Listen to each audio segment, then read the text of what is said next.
Hi guys, why is China a manufacturing powerhouse? Is it due to low labour costs and an abundance of workers? Well, one of those points is true. We in the West tend to view China through a 20th century prism, where we see low-skilled labourers working for a pittance a day, toiling in jobs we wouldn't dream of doing. The reality is very much different, as Tim Cook points out here. The CEO of Apple was interviewed recently and asked why his company relies so much on China. What he has to say here makes the argument for bringing manufacturing back to the US, which Donald Trump wants to achieve, even more difficult. Have a listen.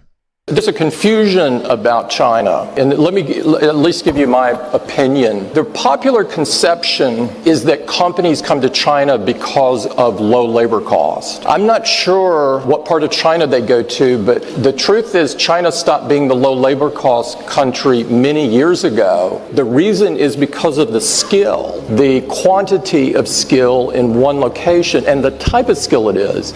Like the products we do require really advanced tooling, and the precision that you have to have in tooling and working with the materials that we do are state of the art. And the tooling skill is very deep here. You know, in the US you could have a meeting of tooling engineers and I'm not sure we could fill the room. In China you could fill multiple football fields.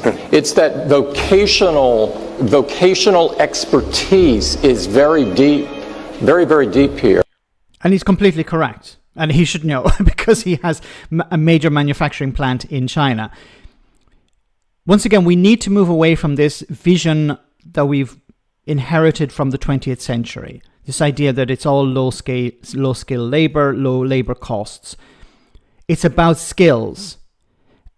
You know, when I talk about Brexit, one of the points I always bring up is the UK cut itself off from Europe, and it cut itself off from the skilled labor that you need in order to grow your economy.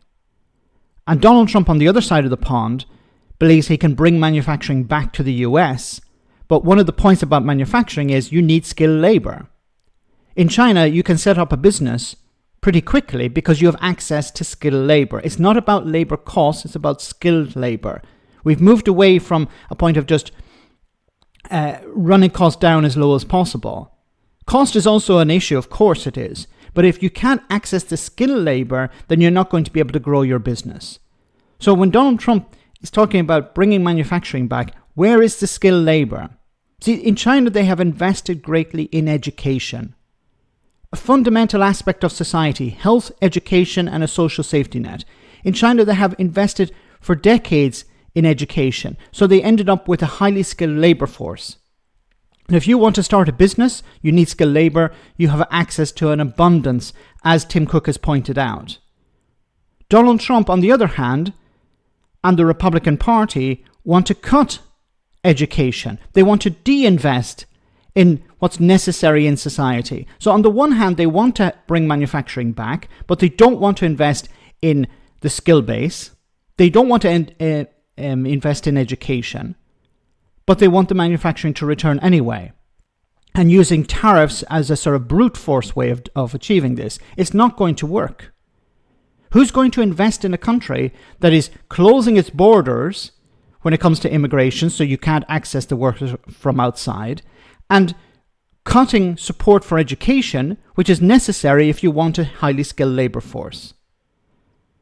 So I think China is going to do pretty well out of this trade war. No, there are no winners, but it will do better than the United States because it has the skilled labor it needs to continue to grow, and it can rely on other markets as opposed to just focusing on the US.